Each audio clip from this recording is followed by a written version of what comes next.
हनुमान जी का रावण के भवन में सोई सहस्त्रों सुंदरियों को देखना। तदनंतर हनुमान जी ने कालीन पर बैठी हुई सहस्त्रों सुंदरी स्त्रियां देखी, जो रंग बिरंगे वस्त्र और पुष्पमाला धारण किए अनेक प्रकार के वेशभूषाओं से विभूषित थी। आधी रात बीत जाने पर वे क्रीड़ा से उपरत हो, मधुपान के मत्त से और निद्रा की वशीभूत हो उस समय प्रगाढ़ निद्रा में सो गई थी। उन सोई हुई सहस्त्रों नारियों के कट भाग में अब करधनी की खनखनाहट का शब्द नहीं हो रहा था। हंसों के कलरव तथा भ्रमरों के गुंजराव से रहित विशाल कमल वन के समान उन सुप्त सुंदरियों का समुदाय बड़ी शोभा पा रहा था। पवन कुमार हनुमान जी ने उन सुंदरी युवतियों के मुख देखे, जिनसे कमलों की सी सुगंध फैल रही थी। उनके दांत ढके हुए थे और आंखें मूंद गई थी। रात्रि के अंत में खिले हुए कमलों के समान उन सुंदरियों के जो मुखार विंद हर्ष से उत्फुल्ल दिखाई देती थी, वे ही फिर रात आने पर सो जाने के कारण मुंदे हुए दल वाले कमलों के समान शोभा पा रही थी।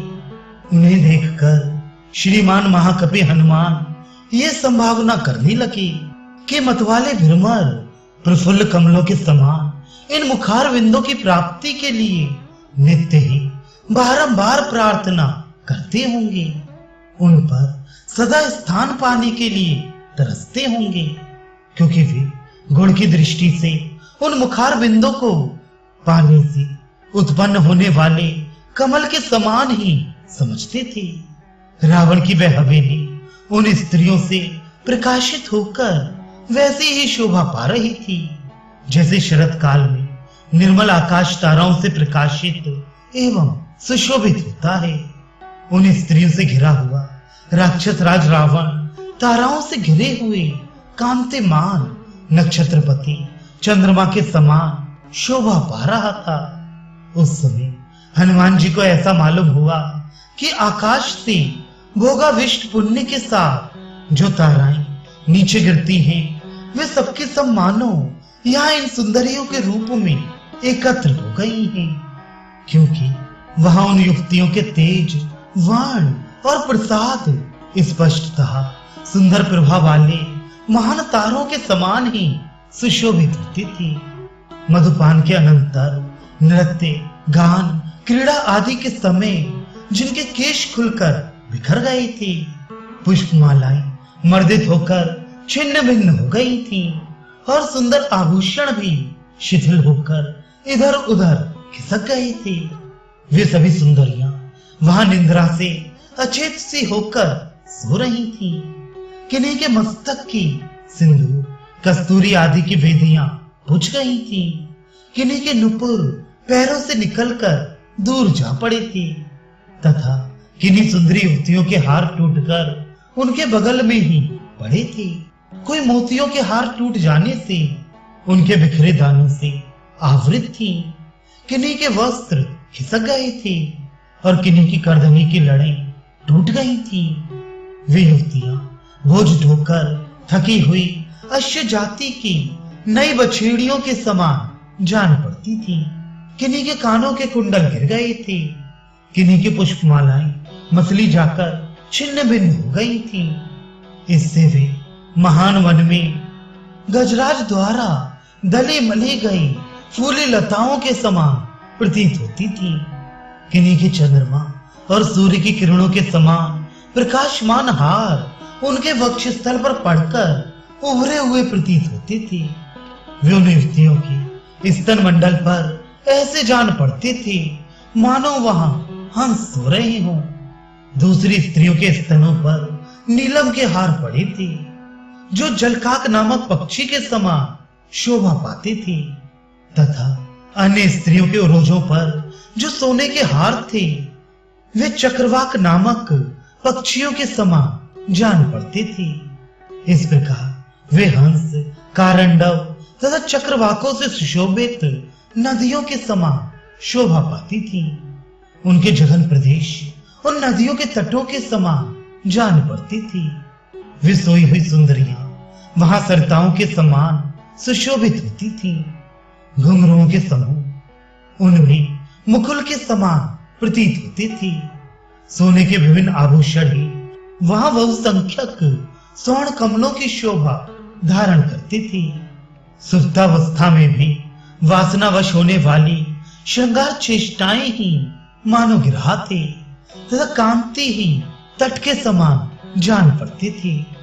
किन्हीं सुंदरियों के कोमल अंगों में तथा कुछों के अग्रभाग पर उभरी हुई आभूषणों की सुंदर रेखाएं नए गहनों के समान ही शोभा पाती थी।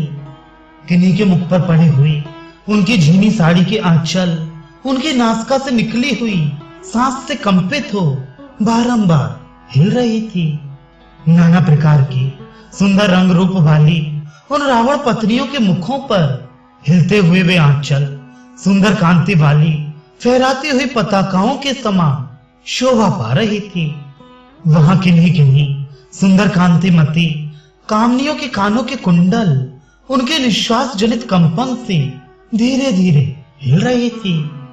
उन सुंदरियों के मुख से निकली हुई स्वभाव से ही सुगंधित श्वास वायु शर्करा निर्मित आसव की मनोहर गंध से युक्त हो और भी सुखद बनकर उस समय रावण की सेवा करती थी।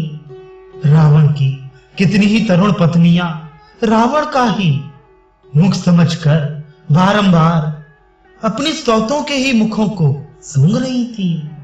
उन सुंदरियों का मन रावण में अत्यंत आसक्त था, इसलिए वे आसक्ति तथा मदरा के मद से परवश हो उस समय रावण के मुख के भ्रम से अपनी स्तौतों का मुख सूंघ कर उनका प्रिय ही करती थी। अर्थात वे भी उस समय अपने मुख संलग्न हुए उन स्तौतों के मुखों को रावण का ही मुख समझकर उसे सूंघने का सुख उठाती थी।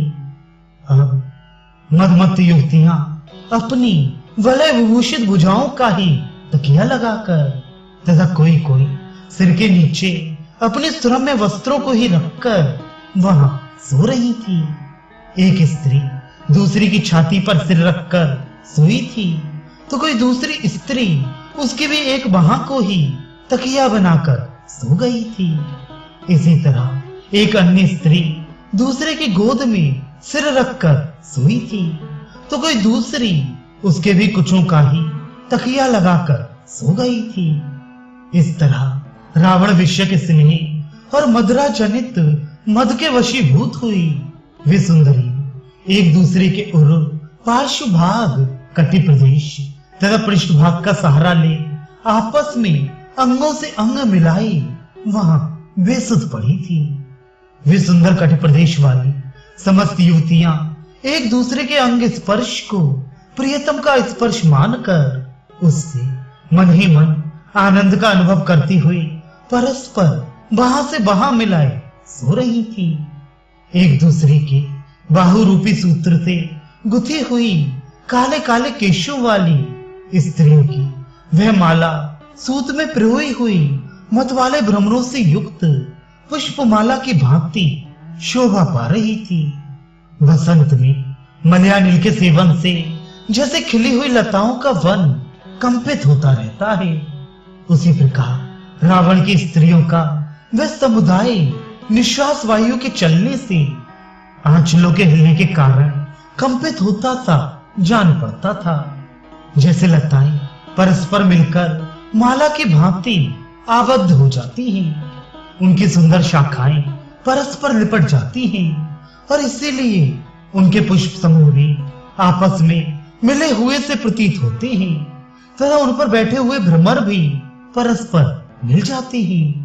उसी प्रकार वे सुंदरियां एक दूसरे से मिलकर माला की भांति गुंथ गई थी।